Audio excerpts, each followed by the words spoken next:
guys, welcome back to my channel. ഇന്ന് ഞാൻ കാണിച്ചു തരാൻ പോകുന്നത് വിനായക ചതുർത്ഥിയൊക്കെ വരുമല്ലേ. അപ്പം ഞാൻ വിചാരിച്ചു വിനായക ചതുർത്ഥിയായിട്ട് നമുക്കൊരു കൊഴുക്കട്ട ഉണ്ടാക്കാമെന്ന് വിചാരിച്ചു. ഇത് സാധാരണ കൊഴുക്കട്ടയല്ല, ഇത് ഉഴുന്ന് ആണ് ഉള്ളിൽ സ്റ്റഫിങ് ഉള്ളത്. അപ്പോൾ ഉഴുന്ന് കൊഴുക്കട്ടയാണ് ഞാനിന്ന് ഉണ്ടാക്കിയിരിക്കുന്നത്. വളരെ ഈസിയാണ് കേട്ടോ ഉണ്ടാക്കാൻ വേണ്ടിയിട്ട്. ഞാൻ ചെറിയ ക്വാണ്ടിറ്റിയിൽ ആണ് ചെയ്തിരിക്കുന്നത്. അപ്പോൾ നിങ്ങൾക്ക് വേണമെങ്കിൽ എന്നെ ഡബിളാക്കാം, ട്രിപ്പിളാക്കാം, അതൊക്കെ ഓരോരുത്തരുടെ ഇഷ്ടം. അപ്പോൾ എങ്ങനെയാണ് ഉഴുന്ന് കൊഴുക്കട്ട ഉണ്ടാക്കേണ്ടത് എന്നുള്ളത് നമുക്ക് നോക്കാം.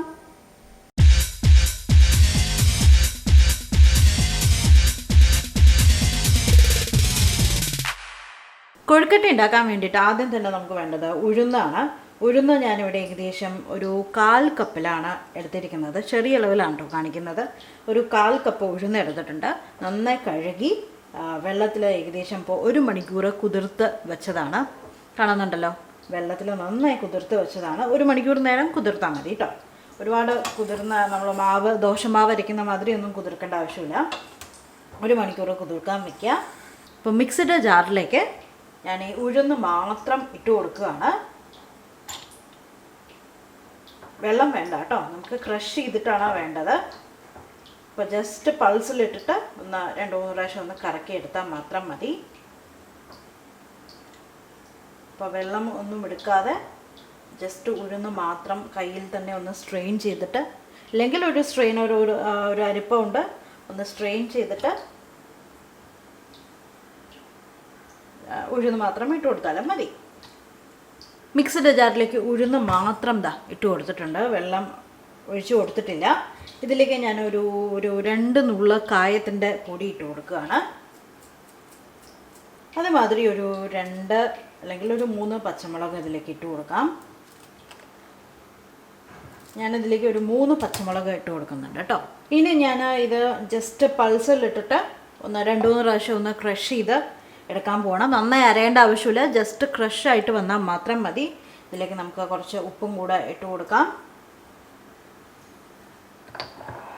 അപ്പോൾ ജസ്റ്റ് ഒന്ന് ക്രഷ് ചെയ്തെടുക്കാൻ പോവാണ്. അപ്പോൾ ക്രഷ് ചെയ്ത ശേഷം ഞാൻ എൻ്റെ ടെക്സ്ചർ എങ്ങനെയാണോ എന്നുള്ളത് കാണിച്ചു തരാം. ഓക്കെ, ഞാൻ ജസ്റ്റ് ഒന്ന് ക്രഷ് ചെയ്ത് എടുത്തിട്ടുണ്ട്. കണ്ടോ, ജസ്റ്റ് ഒന്ന് ക്രഷ് ചെയ്ത് എടുത്തിട്ടേ ഉള്ളൂ. കണ്ടോ അതിൻ്റെ പരുവം. ഇനി ഞാൻ ഇതെന്താ ചെയ്യാൻ പോകുന്നത് വെച്ചാൽ, നമ്മുടെ സ്റ്റീമറിൽ ഇല്ലെങ്കിൽ ഇഡ്ഡലി തട്ടിലായാലും മതി, കുറച്ച് ഇട്ടിട്ട് ഇതൊന്ന് സ്റ്റീം ചെയ്ത് എടുക്കാൻ പോവുകയാണ്. അപ്പോൾ ഞാൻ ജസ്റ്റ് ഒരു അലുമിനിയം ഫോയിൽ വെച്ചിട്ടുണ്ട് അതിൽ വെള്ളം വീഴാതിരിക്കാൻ വേണ്ടിയിട്ട്. അപ്പോൾ നമുക്ക് ഇതിലേക്ക് ഇട്ടിട്ട് ഒരു 10 മിനിറ്റ് നന്നായിട്ടൊന്ന് സ്റ്റീം ചെയ്ത്, അതായത് ഒന്ന് വേവിച്ച് എടുക്കാം കേട്ടോ. ജസ്റ്റ് നന്നായിട്ടൊന്ന് സ്പ്രെഡ് ചെയ്ത് കൊടുക്കുക. ഇനി ഇത് ഞാൻ സ്റ്റീമറിൽ ഏകദേശം ഒരു 10 മിനിറ്റ് ഒന്ന് ആവി കയറ്റി എടുക്കാൻ പോവുകയാണ്, ഒന്ന് വേവിച്ചെടുക്കാൻ പോവുകയാണ്. ഞാൻ ഉള്ളിലേക്ക് ഈർപ്പം വെള്ളം ഇറങ്ങാതിരിക്കാൻ വേണ്ടിയിട്ട് ഞാൻ മേലെയും ഒരു ഫോയിൽ പേപ്പർ വെച്ച് കവർ ചെയ്യാണ്. അപ്പോൾ നിങ്ങൾക്ക് സ്റ്റീമർ ഇല്ലെങ്കിൽ സാധാരണ ഇഡ്ഡലി തട്ടിൽ വേണമെങ്കിൽ നിങ്ങൾക്ക് ചെയ്യാം കേട്ടോ, ഒരു കുഴപ്പമില്ല. സ്റ്റീമർ തന്നെ വേണമെന്ന് നിർബന്ധമില്ല. ഇനി നമുക്ക് പുറത്തെ മാവിൻ്റെ കാര്യം നോക്കാം. അപ്പോൾ അതിന് വേണ്ടിയിട്ട് മാവ് കുഴയ്ക്കാൻ വേണ്ടിയിട്ട് ഞാൻ ഏകദേശം ഒരു 1/2 കപ്പ് അരിപ്പൊടി എടുത്തിട്ടുണ്ട്. ഏതെങ്കിലും ഇടിയപ്പപ്പൊടിയോ പത്തിരിപ്പൊടിയോ ഏതെങ്കിലും പൊടി ഒരു 1/2 കപ്പ് എടുത്തിട്ടുണ്ട്. ഞാനിപ്പോൾ ചെറിയ അളവിലല്ലേ കാണിച്ചത്, 1/4 കപ്പ് ഉഴുന്നിലാണ് നമ്മളിതെല്ലാം ഉണ്ടാക്കുന്നത്. അപ്പോൾ ഒരു 1/2 കപ്പ് അരിപ്പൊടി. ഈ അരിപ്പൊടിയിലേക്ക് നമുക്ക് കുറച്ച് ആവശ്യത്തിന് ഉപ്പ്, നമ്മൾ സ്റ്റഫിങ്ങിലും ഉപ്പ് ഇട്ട് കൊടുത്തിട്ടുണ്ട്, ഇതിലും കുറച്ച് ഉപ്പ്, എല്ലാം ഒന്ന് മിക്സ് ചെയ്യുക. ഇതിലേക്ക് ഞാൻ എണ്ണ ആഡ് ചെയ്ത് കൊടുക്കുന്നത് കുറച്ച് നല്ലെണ്ണയാണ്, ആ ഒരു ടേസ്റ്റിന് വേണ്ടിയിട്ട്. ഒരു 1/2 ടീസ്പൂൺ നല്ലെണ്ണ ഒഴിച്ച് കൊടുക്കുക.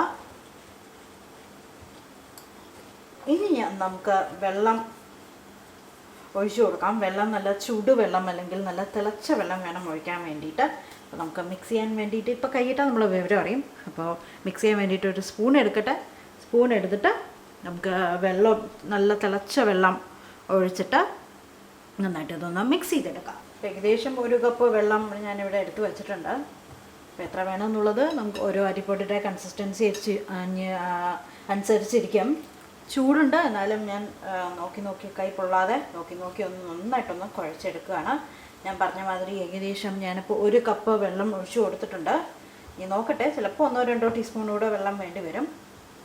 എല്ലാം ഒന്ന് കുഴച്ച് നല്ല ചപ്പാത്തി മാവ് മാതിരി നല്ല സോഫ്റ്റ് ബോളാക്കി ഡോ ആയി വരണവരെ നമുക്ക് നന്നായിട്ടൊന്ന് കുഴച്ചെടുക്കാം. നല്ല തിളച്ച വെള്ളമാണെങ്കിൽ കൈയിടുമ്പോൾ സൂക്ഷിക്കണം. അപ്പോൾ ഞാൻ കുറച്ചല്ലേ ഒഴിച്ചത്, അപ്പോൾ ഒന്ന് ചൂടാറിയിട്ടുണ്ട്. മീൻസ് എനിക്ക് ചൂടുണ്ട്, എനിക്ക് ഹാൻഡിൽ ചെയ്യാൻ പറ്റുന്ന ചൂടാണ് കേട്ടോ. അപ്പോൾ മാവ് ഞാൻ കുഴച്ച് വെച്ചിട്ടുണ്ട്. ഇനി ഇത് ഒരു 10 മിനിറ്റ് ഇങ്ങനെ ഇരിക്കട്ടെ. ഇരുന്ന ശേഷം നമുക്ക് അപ്പോഴേക്കും നമ്മൾ ഉഴുന്ന് ആവി കയറ്റാൻ വെച്ചത് മാവും, അതിനുശേഷം നമുക്ക് ഒരു സ്റ്റെപ്പ് കൂടെ ബാക്കിയുണ്ട്. അതിനുശേഷം നമുക്ക് കൊഴുക്കട്ട ഉണ്ടാക്കാൻ തുടങ്ങാൻ പറ്റുള്ളൂ. അപ്പോൾ ഇടയിലുള്ള സ്റ്റെപ്പ് എന്താണെന്നുള്ളതും കൂടെ കാണിച്ചു തരാം. അപ്പം ഞാൻ സ്റ്റീം ചെയ്തത് എടുത്ത് വെച്ചിട്ടുണ്ട്. ഏകദേശം 10 മിനിറ്റ് സ്റ്റീം ആയിട്ടുണ്ട്. നമുക്ക് തുറന്ന് നോക്കാം. തുറന്നിട്ട് ഒന്ന് ചൂടാറാൻ വെക്കാം. ചൂടാറിയ ശേഷം വേണം നമുക്ക് ഇതിൽ കുറച്ച് കടുക് വറുത്തിടാനും ഒക്കെ പരിപാടിയുണ്ട്. തേങ്ങ ചേർക്കണം, അങ്ങനെയുള്ള കുറച്ച് പരിപാടിയുണ്ട്. അപ്പം അതൊക്കെ ചെയ്യാൻ വേണ്ടിയിട്ട് ഒന്ന് ചൂടാറട്ടെ. അതിനുശേഷം നമുക്ക് കൊഴുക്കട്ട ഉണ്ടാക്കാൻ തുടങ്ങണം. കണ്ടോ, എല്ലാം വെന്തിട്ടുണ്ട്, ഏകദേശം ഡ്രൈ ആയി വന്നിട്ടുണ്ട്. ഇപ്പോൾ തൊട്ട് നോക്കുമ്പോൾ അറിയാൻ നോക്കും, നല്ല ഡ്രൈ ആയിട്ടാണ് വന്നിരിക്കുന്നത്. ഓക്കെ, സോ അതൊന്ന് ചൂടാറിയിട്ട് ഒരു 10 മിനിറ്റ് കഴിഞ്ഞിട്ട് കാണാം. നിങ്ങൾ ഒരു സെക്കൻഡിൽ കാണാം. ഓക്കെ, ഇത് ചൂടാറിയിട്ടുണ്ട്. നമുക്ക് കൈ കൊണ്ടൊന്ന് പൊടിച്ചു കൊടുക്കാം. ഞാനത് കണ്ടോ, എല്ലാം പീസായിട്ട് ഇരിക്കുകയാണ്. ഒന്ന് കൈ കൊണ്ടൊന്ന് പൊടിച്ചു കൊടുത്ത ശേഷം നമുക്ക്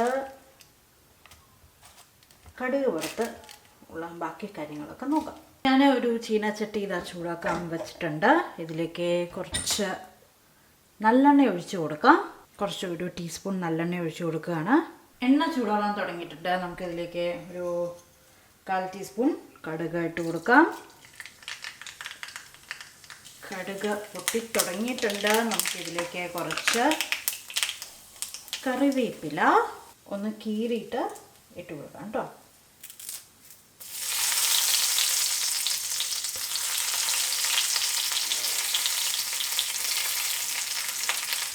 വീണ്ടും കുറച്ചുകൂടെ കായത്തിൻ്റെ പൊടി ഇട്ട് കൊടുക്കുകയാണ്. ജസ്റ്റ് ആ ഒരു ഫ്ലേവറിന് വേണ്ടിയിട്ട് മാത്രം കേട്ടോ. ഇനി നമ്മൾ കൈ കൊണ്ട് പൊടിച്ച് വെച്ചിരിക്കുന്ന ഉഴുന്ന് സ്റ്റഫിങ്ങും ഇട്ട് കൊടുക്കുകയാണ്. പെട്ടെന്നൊന്ന് പൊടിച്ച് കിട്ടാൻ വേണ്ടിയിട്ട് ഞാൻ ജസ്റ്റ് വീണ്ടും മിക്സിയുടെ ജാറിൽ, വലിയ പീസസ് ആയിരുന്നു നിങ്ങൾ കണ്ടു. അപ്പോൾ ഞാൻ ജസ്റ്റ് മിക്സിയുടെ ജാറിലേക്ക് വീണ്ടും ഇട്ടിട്ട് ഒരു പ്രാവശ്യം ജസ്റ്റ് ഒന്ന് പൾസിലിട്ടിട്ട് ഒന്ന് കറക്കിയെടുത്തപ്പോൾ ഇതേപോലെ ഉതിർന്ന് വന്നിട്ടുണ്ട്. ഞാനിതെല്ലാം നന്നായിട്ടൊന്ന് റോസ്റ്റ് ചെയ്യാണ്. നന്നായിട്ട് ഒരു 5-6 മിനിറ്റ് ഇത് നന്നായിട്ടൊന്ന് റോസ്റ്റ് ചെയ്ത് എടുക്കാം. ഇതിലേക്ക് ഞാൻ ഒരു 1/4 കപ്പ് തേങ്ങ ചിരകിയതും കൂടെ ഇട്ട് കൊടുക്കുകയാണ് ടേസ്റ്റിന്. ഇത് ഓപ്ഷണലാണ് കേട്ടോ, വേണമെങ്കിൽ മാത്രം ഇട്ട് കൊടുത്താൽ മതി.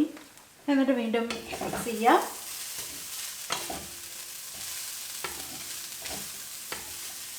ഞാൻ തീ ഓഫ് ചെയ്യാണ്, മതി. ഇനി ഇതൊന്നുകൂടെ ഒരു 2 മിനിറ്റ് ഒന്ന് ചൂടാറട്ടെ. അതിനുശേഷം നമുക്ക് സ്റ്റഫിങ് റെഡിയായി. ഇനി നമുക്ക് മോദകം ആക്കാൻ തുടങ്ങാം. ഓക്കെ, ഇനി നമുക്ക് ഉണ്ടാക്കാൻ തുടങ്ങാം. അപ്പോൾ അതിന് വേണ്ടിയിട്ട് ആദ്യം നമ്മളൊരു ചെറിയൊരു ബോൾ എടുക്കുക. അപ്പോൾ ഇത് ഏത് ഷേപ്പിൽ വേണമെങ്കിലും ചെയ്യാം. ഒന്നല്ലെങ്കിൽ നിങ്ങൾക്ക് മോദകത്തിൻ്റെ ഷേപ്പിൽ ചെയ്യാം, ഇല്ലെങ്കിൽ അത് ചെറുതായിട്ടൊന്ന് പരത്തിയിട്ട് ഇങ്ങനെ ഹാഫ് മൂൺ ഷേപ്പിലാക്കിയിട്ട് നിങ്ങൾക്ക് എടുക്കാം. ആദ്യം നന്നായിട്ടൊന്ന് കുഴയ്ക്കാം. കുഴച്ച ശേഷം ഒന്ന് കയ്യിൽ ഇതേപോലെ ഒന്ന് ഇങ്ങനെ വിരിച്ചു കൊടുക്കുക. കാരണം നമുക്ക് ഉള്ളിൽ സ്റ്റഫിങ് വെക്കേണ്ടതാണ്. അപ്പോൾ വെണ്ടു പോവാതെ നന്നായിട്ടൊന്ന് പരത്തിയെടുക്കുക കേട്ടോ, കൈ കൊണ്ട് തന്നെ.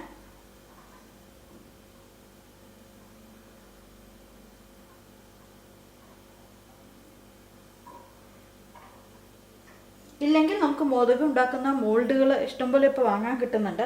അപ്പോൾ അങ്ങനെ ചെയ്യാനാണ് ഇഷ്ടമെങ്കിൽ അങ്ങനെയും ചെയ്യാം കേട്ടോ. അത് വളരെ ഈസിയാണ്. അതിലിട്ട് കൊടുത്ത ആ ഷേപ്പിനനുസരിച്ച് നമുക്ക് കിട്ടും. കണ്ടോ, ഇങ്ങനെ പരത്തി എടുത്തിട്ടുണ്ട്. നമുക്ക് ഉള്ളിലേക്ക് കുറച്ച് സ്റ്റഫിങ് ഇട്ട് കൊടുക്കാം.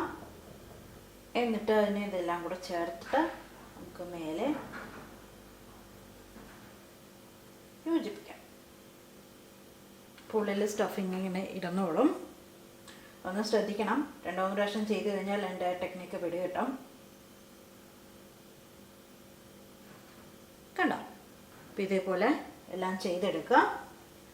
ഇത് ഒരു ഷേപ്പ്. ഇനി വേണമെങ്കിൽ വേറൊരു ഷേപ്പ് കാണിച്ചു തരാം. ഇതേമാതിരി തന്നെ ഒരു ബോൾ എടുക്കുക.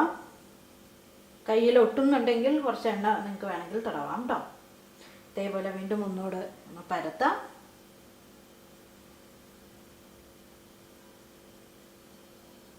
പരത്തില്ലേ? എന്നിട്ട് വീണ്ടും ഉള്ളിൽ കുറച്ച് ഫില്ലിങ് വെക്കാം. എന്നിട്ട് നിങ്ങൾക്കിത് ഇങ്ങനെ ഹാഫ് മൂൺ ഷേപ്പിലേക്ക് മടക്കാം. എന്നിട്ട് ഇവിടെയൊക്കെ ജോയിൻ ചെയ്ത് കൊടുത്താൽ മതി. ആ ഫില്ലിങ് പുറത്ത് പോവാതിരിക്കാൻ വേണ്ടിയിട്ട് ഒന്ന് പിൻ ചെയ്ത് കൊടുത്താൽ മാത്രം മതി കേട്ടോ. കണ്ടോ? ഇങ്ങനെ ചെയ്തെടുക്കാം. അപ്പോൾ അതേമാതിരി ഞാൻ ഇതെല്ലാം മുതകും വെച്ചിട്ടുണ്ട്. ഇനി ഞാനിത് ആവി കയറ്റാൻ പോവാണ്. ഒരു 8 മുതൽ 10 മിനിറ്റ് വരെ ആവി കയറ്റി എടുക്കാം. അപ്പോൾ നന്നായിട്ട് വരുന്ന സമയത്ത് നമുക്ക് വാങ്ങിയിട്ട് പ്ലേറ്റിൽ സെർവ് ചെയ്യാം, കഴിക്കാം. സ്റ്റീമറിലുള്ള വെള്ളം എന്താ തിളച്ച് തുടങ്ങിയിട്ടുണ്ട്. നമുക്ക് അടപ്പ് എടുത്തിട്ട് സ്റ്റീമർ വയ്ക്കുകയാണ്. ഞാൻ മേലെയും ഒരു ഫോയിൽ വെച്ച് കവർ ചെയ്തിട്ടുണ്ട്. ഞാൻ നേരത്തെ പറഞ്ഞ പോലെ വെള്ളം മേലയിൽ നിന്ന് ഇറങ്ങാതിരിക്കാൻ വേണ്ടിയിട്ടാണ്. അപ്പോൾ നന്നായിട്ടൊന്ന് അടച്ച് വച്ചോളൂ. ഒരു 10 മിനിറ്റ് ഒന്ന് ആവി കയറ്റിയ ശേഷം നമുക്ക് മോദകം സെർവ് ചെയ്യാം. 10 മിനിറ്റ് ആവി കയറ്റി എടുത്ത ശേഷം ഞാൻ എന്താ ഒരു പ്ലേറ്റിലേക്ക് സെർവ് ചെയ്തിട്ടുണ്ട്. നമ്മുടെ കൊഴുക്കട്ട, ഉഴുന്ന കൊഴുക്കട്ട. വളരെ എളുപ്പമാണ് കേട്ടോ ഉണ്ടാക്കാൻ വേണ്ടിയിട്ട്. അപ്പം എന്തായാലും എല്ലാവരും ട്രൈ ചെയ്ത് നോക്കൂ. ഞാൻ ജസ്റ്റ് ഒന്ന് ഇതാ കട്ട് ചെയ്ത് വെച്ചിട്ടുണ്ട് ഉള്ളിൽ എങ്ങനെയാണെന്ന് കാണാൻ വേണ്ടിയിട്ട്. കണ്ടോ സ്റ്റഫിംഗ് ഒക്കെ. അപ്പോൾ എന്തായാലും എല്ലാവരും ട്രൈ ചെയ്ത് നോക്കൂ. ഉണ്ടാക്കിയിട്ട് എനിക്ക് ഫോട്ടോസ് സെൻഡ് ചെയ്ത് തരാം, ഫേസ്ബുക്ക് വഴിയോ ഇൻസ്റ്റാഗ്രാം വഴിയൊക്കെ. രണ്ടിൻ്റെയും ഹാൻഡിൽ ഞാൻ താഴെ ഡിസ്ക്രിപ്ഷൻ ബോക്സിൽ കൊടുത്തിട്ടുണ്ട്. ചെക്ക് ചെയ്ത് നോക്കാൻ മറക്കരുത്. പിന്നെന്താ, വീഡിയോ ലൈക്ക് ചെയ്യാനും ഫ്രണ്ട്സിനും ഫാമിലിക്കും ഷെയർ ചെയ്യാൻ മറക്കരുത്. നമുക്ക് പുതിയ വീഡിയോ ആയിട്ട് വീണ്ടും കാണാം. Bye bye.